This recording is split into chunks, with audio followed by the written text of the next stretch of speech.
नमस्कार दोस्तों, मैं संदीप कुमार कौशिक आप सभी का आपके अपने कार्यक्रम एस्ट्रोनॉमोलॉजी 456 में हार्दिक स्वागत करता हूं। दोस्तों, आज हम बात करने जा रहे हैं मकर राशि मार्च 2024 में कैसी रहेगी, यानी कि ये लोगों का मार्च 2024 कैसा बीतेगा। तो दोस्तों, इनकी कुंडली कुछ इस प्रकार से प्रथम भाव में मंगल के साथ शुक्र है, द्वितीय भाव में सूर्य बुध और शनि, तृतीय भाव में राहु है, चतुर्थ भाव में गुरु है और सातवें भाव में जो है दोस्तों 9वें भाव में जो है केतु है और 10वें भाव में चंद्र है। अब शुरुआत करते हैं इनका जो वैसे ओवरऑल थोड़ा सा 10 तारीख तक इन्हें अपने स्वास्थ्य के लिए थोड़ा सा जागरूक रहना पड़ेगा, स्वास्थ्य का थोड़ा सा ध्यान रखना पड़ेगा। हो सकता है कि कुछ जैसे शरीर में कुछ दापड़ वगैरह या खून से संबंधित कोई ना कोई बीमारी जो हो सकती है वो इनके सामने आ सकती है, तो इन्हें थोड़ा सा कड़वी चीज़ों का सेवन करना चाहिए जिससे इनका ये जो सिस्टम है वो थोड़ा सही हो सके। लग्न में मंगल और शुक्र दोनों है, यानी कि ये सप्तम भाव को भी देख रहे हैं दोस्तों। सप्तम भाव में अगर ये दोनों की दृष्टि हो तो थोड़ा सा मंगल जो है थोड़ा सा हानिकारक होता है। हानिकारक किस प्रकार से कि थोड़ा सा संबंधों में थोड़ी सी टकराहट आ जाती है, तो उस कारण से थोड़ी सी दिक्कत बन जाती है। अब बात करते हैं द्वितीय भाव की दोस्तों। द्वितीय भाव में जैसे कि सूर्य बुध और शनि बैठे हुए, तो यहाँ पे जो सूर्य है, ठीक है, वो आपको यहाँ पे थोड़ी सी राहत देंगे। आप लोगों के लिए ये समय थोड़ा सा अच्छा बीतेगा। घर परिवार के साथ आप बन के चलने की कोशिश करेंगे और उनका सपोर्ट करेंगे, आप स्वयं उन लोगों का सपोर्ट करेंगे। जैसा कि मैंने शुरुआत में भी कहा था इस साल के कि एक तरीके से स्वयं ब्रह्मा जी ने आप लोगों की कुंडली बनाई है इस साल की, क्योंकि बहुत ही अच्छा दिखाई दे रहा है पूरा साल आपका, और उसमें से मार्च भी एक महीना है दोस्तों। तो यहाँ पे आप जो है अपने परिवार की सेवा भाव काफ़ी करेंगे, परिवार को बहुत ज़्यादा सपोर्ट करेंगे। शनि थोड़ी सी दिक्कत पैदा कर सकता है और थोड़ा सा बुध भी, लेकिन उससे कोई खास घबराने की आप लोगों को जरूरत नहीं है। तीसरे भाव में राहु, यानी कि पराक्रम में वो वृद्धि जिसकी आप कल्पना भी नहीं कर सकते, यानी कि आपके सामने कोई भी किसी भी प्रकार का शत्रु जो है इस समय टिक नहीं पाएगा। यानी कि आप जिस कार्य को सोचेंगे उस कार्य को बिना सोचे समझे करने की कोशिश करेंगे। लेकिन मैं यहाँ पे एक बात कहूँगा, थोड़ा सा सोच समझ लेना आपके लिए बहुत बेहतर होगा। यहाँ पे आप छोटे भाई बहनों के साथ आपका व्यवहार बहुत ही जिसे कहते हैं शालीनता से परिपूर्ण वो होगा। आप उनका एक्स्ट्रा ख्याल रखेंगे, मतलब वाणी से तो रखेंगे ही रखेंगे। यहाँ पे आपकी वाणी जो है संयमित कर देता है राहु, ठीक है, और बहुत ही अच्छे तरीके से आप अपने भाई बहनों का ख्याल रखेंगे। हाँ, थोड़ा सा किसी भी नए काम को करने से पहले आपको थोड़ा सा सोचना और एडवाइस लेना जरूरी बनता है दोस्तों, क्योंकि यहाँ पे जब भी राहु बैठ जाता है किसी व्यक्ति के, तो वो बिना सोचे समझे किसी भी कार्य को करने की कोशिश करता है यानी चेष्टा करता है, उसमें थोड़ी सी असफलता हाथ लग जाती है कई बार। लेकिन अगर राहु यहाँ पे बैठ के वो काम कर देता है जिसकी आप लोगों ने कल्पना भी नहीं करी होती है दोस्तों।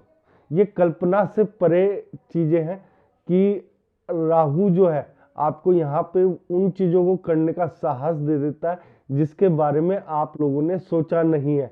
यानी कि मान लिया किसी से आपकी लड़ाई हो गई है, बहुत ताकतवर इंसान है, लेकिन राहु वहां पे भी आपको जीत दिलवा सकता है। इस प्रकार का राहु यहाँ पे बैठ के बन जाता है दोस्तों। दूसरी बात, राहु यहाँ पे दिमाग से काम लेता है और बहुत ही सही तरीके से आप लोगों को आगे ले जाने की कोशिश करता है। लेकिन थोड़ा सा अपने दिमाग को, यानी कि जो आपके विचार है उन पे थोड़ी सी लगाम लगाने की कोशिश करिएगा। यहाँ पे थोड़ा सा यहाँ पे जो राहु है वो इस तरह की थोड़ी सी दिक्कत दे देता है। कल्पना से परे इनका साहस होता है, लेकिन दिक्कत भी दे देता है दोस्तों। चतुर्थ भाव में आपके गुरु बैठे हुए हैं, ठीक है। गुरु अब यहाँ पे बैठे हुए हैं, तो जाहिर सी बात है कि आप लोगों को यहाँ पे काफ़ी चीज़ें जो है जैसे जो छोटे बच्चे पढ़ रहे हैं, यानी कि 12वीं से नीचे के बच्चे, उनके लिए बहुत ही बढ़िया चीज़ है। यानी कि इस समय जो उनका पढ़ाई का मन है वो बहुत अच्छे तरीके से लग रहा होगा, और ये जो बच्चे हैं इनका परफॉर्मेंस जो है और बच्चों के मुकाबले कुछ ज़्यादा ही अच्छा रहेगा। जैसे परीक्षाएं वगैरह ना, उनमें बहुत अच्छा रहेगा इनका परफॉर्मेंस, जो इस माह जो है पेपर दे रहे हैं छोटे बच्चे, यानी 12वीं से नीचे के, ठीक है। उसके बाद हम बात करते हैं पंचम भाव की। पंचम भाव हालांकि खाली है, लेकिन यहाँ पे थोड़ा सा आप लोगों को जो है ना प्रेम संबंध जो है उसमें आप लोगों को थोड़ा सा अपने विचारों पे कंट्रोल करना पड़ेगा। अगर उन पे कंट्रोल कर लिया आप लोगों ने, तो यहाँ पे प्रेम संबंध जो है आपके थोड़े से नेक्स्ट लेवल जो होता है उस पे पहुँच जाते हैं। ये मैं यहाँ पे नहीं बता सकता नेक्स्ट लेवल क्या होता है। तो जो प्रेमी प्रेमिका है उन्हें थोड़ा सा यहाँ पे उस नेक्स्ट लेवल तक जाने के लिए पहले सोच विचार कर लेना चाहिए। फालतू में इन चीज़ों में नहीं पड़ना है आप लोगों ने, ठीक है ना। प्रेम संबंध है वो अच्छा है। यहाँ पे बच्चों की जो हायर एजुकेशन ले रहे हैं संतान है, उनके बारे में भी देखा जाता है। तो जो हायर एजुकेशन है जिनकी, उनके लिए कोई ऐसी दिक्कत की घड़ी नहीं है दोस्तों, उनके लिए भी ये समय काफ़ी अच्छा बीतेगा, और जिसे कहते हैं उन्हें भी सफलताएं हाथ लगेंगी उनके भी। अब बात कर लेते हैं छठे भाव की। छठा भाव यूँ तो खाली है इनका, लेकिन कोई ऐसी समस्याओं का सामना नहीं करना पड़ेगा कि कर्ज ले लिया है या इस टाइप का, वो कुछ नहीं होगा इस माह। वो आराम से चलेंगे, शांतिपूर्ण जो जीवन व्यतीत करने की ये लोग कोशिश करेंगे। यहाँ पे इनके लिए काफ़ी अच्छा महसूस दे। सातवें भाव में मैंने बता ही दिया, लेकिन व्यापार के लिए भी होता है ये सातवां भाव। तो यहाँ पे दोस्तों आप लोगों को एक चीज़ का ध्यान रखना पड़ेगा, 10 तारीख तक आपको मेहनत बहुत ज़्यादा करनी पड़ेगी, लेकिन 10 तारीख के बाद, ठीक है ना, आप लोगों के लिए समय अच्छा रहेगा। उस बात से बेफिक्र रहिए।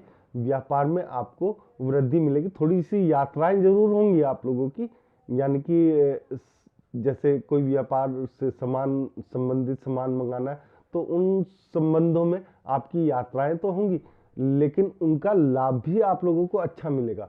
लेकिन 10 तारीख तक थोड़ा सा कम लाभ रहेगा, इस बात को ध्यान रखिएगा। यानी कि हैंड टू माउथ रहेगा कि जितना कमाया उतना खा लिया, बस इतना, ठीक है।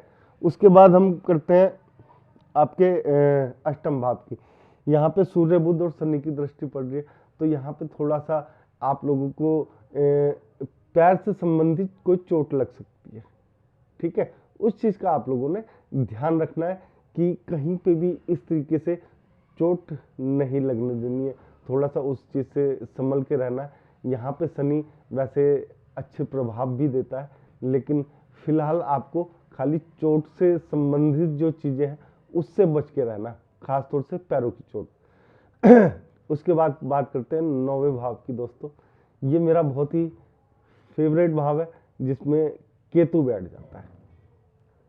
केतु जब भी इस भाव में बैठता है दोस्तों, चमत्कार जो होते हैं इसके असीमित होते हैं, जो मैंने स्वयं अनुभव किया। ये कभी कभी ऐसा समय ले आते हैं व्यक्ति के सामने कि उसे रंक से राजा बनते हुए देर नहीं लगती। चुटकियों में काम करते हैं दोस्तों ये केतु। यहाँ पर केतु 9वें भाव में भक्ति में की तरफ भी आपको लेके जाते हैं, यानी अध्यात्म की तरफ। लेकिन यहाँ पे जो आपका भाग्य है वो एकदम से बहुत ज़्यादा वृद्धि कर देते हैं। जब भी आप देखोगे अगर किसी के भी 9वें भाव में केतु बैठा है तो उसके भाग्य में वो वृद्धि देखने को मिलती है। एक समय जीवन में ऐसा आता है कि वो व्यक्ति राजा से भी ऊपर हो जाता है। तो दोस्तों यहाँ पे आप लोगों के लिए बहुत ही सुनहरा मौका है। इस मौके को मत गवाइए जब तक केतु यहाँ पे है। हो सकता है आपको बहुत कुछ देने आया हो केतु, उस चीज को समझो और आगे बढ़ो जीवन में दोस्तों। इसके बाद बात करते हैं दोस्तों दसम भाव। यहाँ पे चंद्रमा बैठे हैं, थोड़ा सा बॉस से खटपट हो सकती है, पर ऐसी नहीं होगी कि बहुत ज्यादा हो जाए, लेकिन हाँ थोड़ा सा आपका रहेगा यहाँ पे खटपट। माँ के साथ संबंध अच्छे रहेंगे, लेकिन गुरु की दृष्टि भी यहाँ पे पड़ रही है, तो यहाँ पे थोड़ा सा आप लोगों को पिता से थोड़ा सा मन का थोड़ा सा हो सकता है पिता के साथ, ठीक है, लेकिन ऐसा नहीं है कि बहुत ज्यादा हो, बिल्कुल कंट्रोल में होता है ये सब कुछ, एक्स्ट्रा नहीं है इसमें कुछ भी। आप अपनी गलती की क्षमा मांग लेंगे, लेकिन यहाँ पे सब कुछ जैसे कहते हैं कि नॉर्मल। यहाँ पे थोड़ी सी बहुत से सावधानी बरतने की जरूरत है। आपकी जो नीचे वाले हैं वो तो आपके लिए खैर आपको कुछ कहेंगे नहीं, लेकिन यहाँ पे जो लोग पढ़ाई से संबंधित कार्य कर रहे हैं, यानी अध्यापन वगैरह है जिसका जैसे कि लोगों का, तो उसमें बहुत ज़्यादा यहाँ पे इन लोगों को फायदा होने की चांसेस है। तो इस चीज़ को आप लोगों को ध्यान में रखना है कि यहाँ पे इस चीज़ का लाभ उठा सकें इस समय पर। इसके बाद बात करते हैं दोस्तों 11वें भाव की, ठीक है ना। 11वां भाव जो है फिलहाल तो खाली है, लेकिन ऐसा नहीं है कि आप लोगों को इनकम नहीं मिलेगी, इनकम आपकी अच्छी रहेगी जैसा कि मैंने बता दिया, क्योंकि यहाँ पे आपके जो मेरे अपने हिसाब से 3 ग्रह तो बहुत ही सॉलिड बैठे हुए हैं। कुंडली में अगर एक ग्रह भी आपका अच्छा बैठ जाए ना, तो वो आपका जो समय है उसे एकदम से पलट देता है, बहुत अच्छा समय ले आता है। यहाँ पे मेरे अपने हिसाब से आपके 3 ग्रह तो बहुत ही शानदार बैठे हुए हैं। राहु केतु गुरु के साथ वैसे तो शनि भी अच्छा बैठा हुआ है दोस्तों, सूर्य भी अच्छा बैठा हुआ है, लेकिन तीसरा 3 ग्रह मैंने राहु केतु और गुरु बताए आपको। तो इनकम के लिए आपको ज़्यादा टेंशन की लेने की जरूरत नहीं है, इनकम के सोर्स बने रहेंगे, थोड़ी बहुत ऊपर नीचे हो सकता है क्योंकि राशि परिवर्तन होंगे थोड़े से मंगल के, तो उस कारण से आपको थोड़ा सा संभल के चलना पड़ेगा इनकम ऑफ सोर्स की, क्योंकि बेफालतू में आप खर्च करेंगे।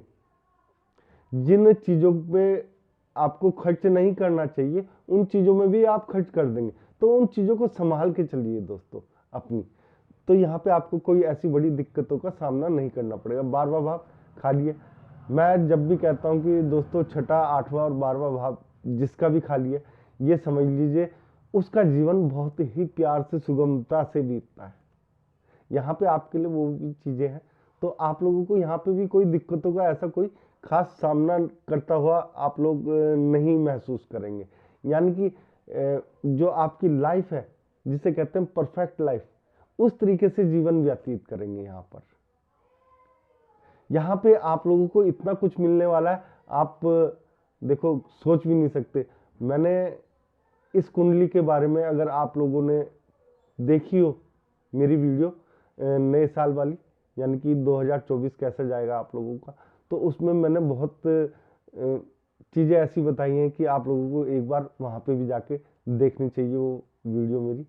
तो यहाँ पे आप लोगों के लिए बहुत ही अच्छा समय व्यतीत होगा ये मार्च का। रंगों में और वृद्धि होगी दोस्तों, आप लोगों के मन खुश रहेगा। दोस्तों अगर आप लोगों को हमारा ये छोटा सा वीडियो पसंद आया तो इसे लाइक शेयर कमेंट करें और सब्सक्राइब करना ना भूलें। जय श्री राम।